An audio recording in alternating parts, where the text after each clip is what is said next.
Hi, my name is Lena. On this channel, I try to do content about Pokemon cards and buyouts specifically, so I try to keep you guys up to date with cards that may be doubling in price. Thank you so much to my 10 subscribers. I'm super grateful for every single one of you.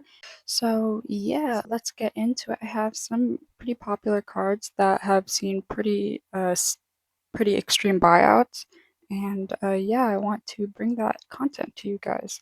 So this is why Chansey's in the thumbnail. Let me move this actually. I may need to move my face for the rest of the video actually. Near mint holofoils are right now at $61, at least as of yesterday.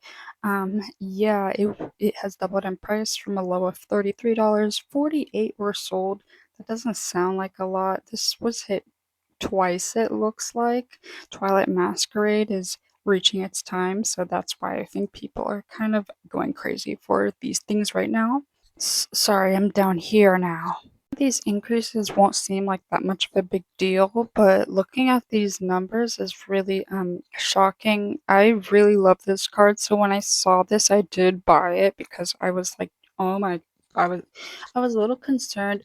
It is Surging Sparks, so Surging Sparks is going to end production probably sometime next year, so that's why the price isn't going up like crazy. Uh, if this person did this again later next year, maybe this card could be overpriced at some point, but right now it's kind of in a safe place because it is Surging Sparks. Yeah, 122 items sold on May 11th. And sorry about my mic, and it's new, but sorry if you get some wind breath action. Alright, so here's a big one. Phantasmal Flames Meowth. $13 at a low of $13 now. It is triple. Almost 300 were sold on May 19th alone.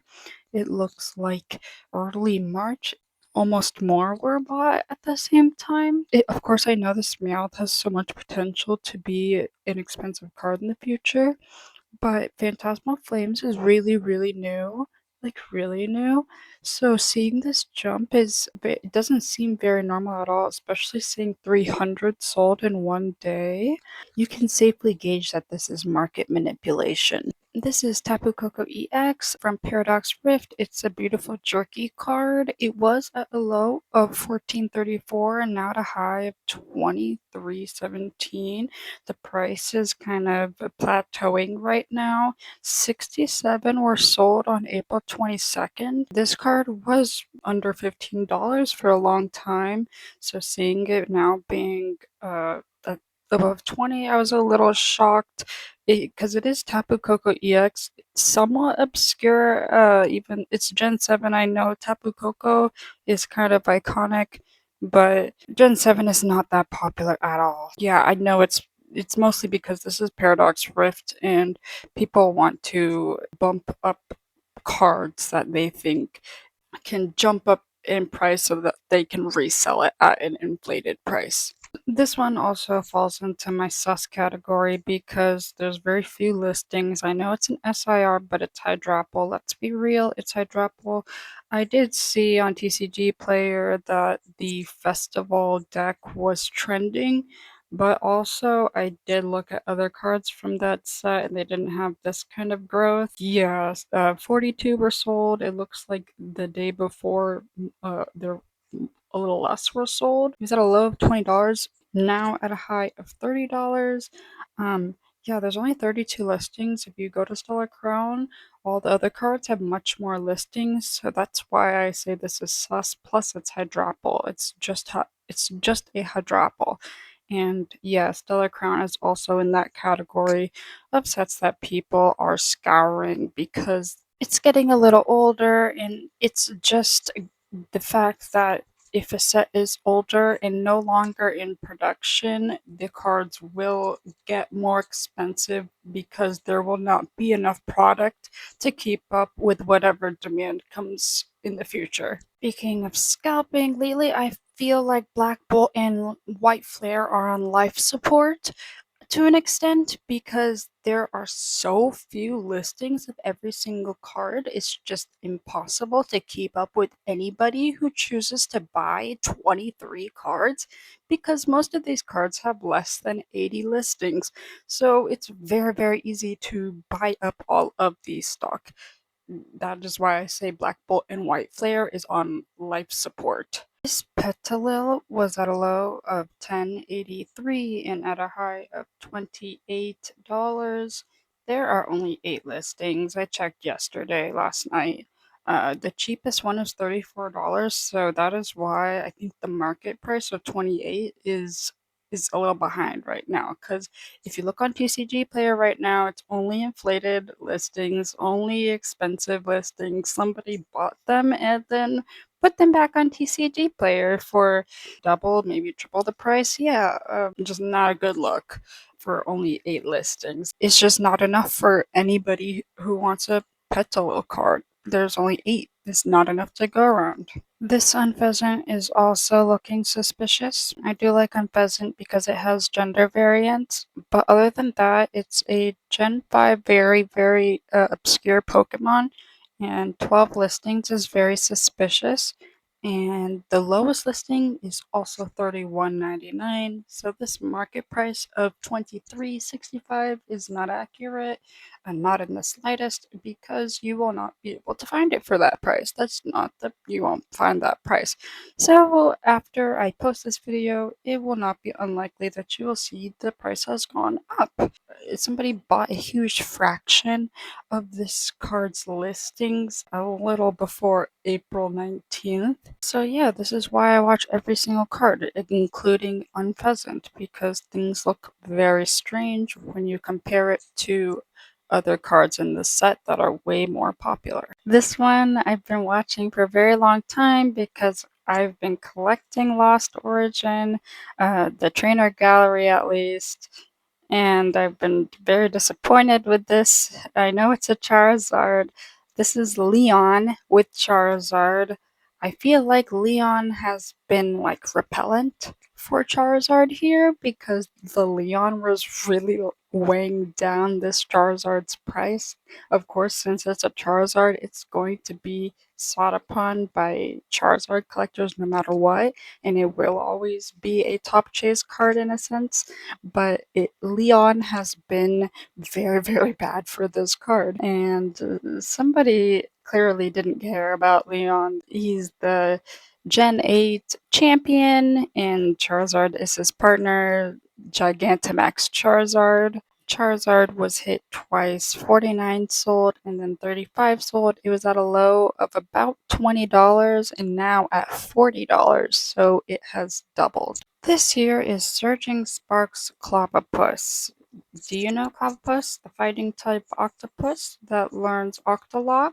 Low of 450, and now it hasn't jumped that much. Again, it's Surging Sparks. Kind of like the Slakoth, it's not going to have a crazy jump right away because there is a lot of these on the open market, and it'd be hard to buy them all at this time. But you can see like almost 200 sold May 14th. That's a very, very significant amount of Clobopusses. Um, yeah, it's right now at $7, so it's not crazy, but I still think it's very, very weird. It's just a Clobbopus, so there's no reason for this card to sell that much in one day. There's no reason, absolutely not. Promos are a little hard to keep up with, so I did want to bring a few today. This is a Gothitelle promo, the 211th promo. It is a really pretty Gothitelle. I like the symmetry going on. Almost 300 were sold on May 12th. That is a very, very large amount. You can see in the graph, like this card is not getting a lot of purchases. I'm sure it was getting some, not 300. No, that's why this price increase is so steep. And it was at a low of 238 and now at a high of 547. Get this Gothitelle while you can because it's still at that $5 range. I would just get it if you like it. I would just get it now because I'm gonna try to check in on more promos and bring you guys any more buyouts about promos too. Give it credit, the next two promos are pretty popular Pokemon, so I will give those credit. This Wobbuffet, I really wanted this Wobbuffet for a while. So I was disappointed to see this. It was at a low of $6, so really affordable to pick up. Now it's at a high of $16, but I cannot predict the actions of people in the future, so I'm not sure if somebody will try to buy it out again, like other cards I've shown you. Yes, 70 were sold on May 8th. 70 is a lot. That's a lot of Wobbuffets. Snorlax is totally up for debate. I 100% understand, but this is a number that challenges that argument. It's 644 sold in a 6-day period. 644. I don't know if there was a panic or if some YouTubers were talking about this. I know this card is popular. 644 is a lot. It was at a low of $11 in December of last year. Now it is almost $30. Yeah, it's a great Snorlax card. It's beautiful. He's blocking the road as he should. Yeah, this is totally up for debate. I wanted to bring in this Reuniclus because it only had 31 listings. Temporal Forces, the cards have much more listings in general, so that's why I brought this up. It's a low of $9, high of 13, and it did plummet right there, so that's always a good sign. It means people do not want to pay that much. It's a Reuniclus, and I can see why. It was $9 for a long time. 52 were sold between March 30th and April 1st. Yeah, this one is not that big of a deal, I think, to most people, but I still wanted to add it here. And finally, I have this Fusion Strike Mew. I tried to go through Sword and Shield cards for Scalped as well, and it gets very vague around that area. But I did want to bring this Mew. It looked like it was hit twice, so somebody is trying to build up this card for the future. 92 were sold May 5th, 76 were sold May 17th. I really like this card. It's still affordable, so if you want it, I'd say go ahead because the price is dipping. Yeah, it's a Mew. I don't know what to say. It does have art behind it, although it's not in alternate art, so that is why it is pretty cheap. And yeah, I hope you guys like this buyout video. It's always infuriating, but it's good to bring this information to you guys. And I hope you guys appreciate this content and make wise decisions because of it. You can always wait and see if people don't play into these buyouts because that happens a lot and the price does dip. That's usually the safe bet, is to wait. But yeah, these are some cards to watch out for. I appreciate you guys for watching and I hope you guys have a good one.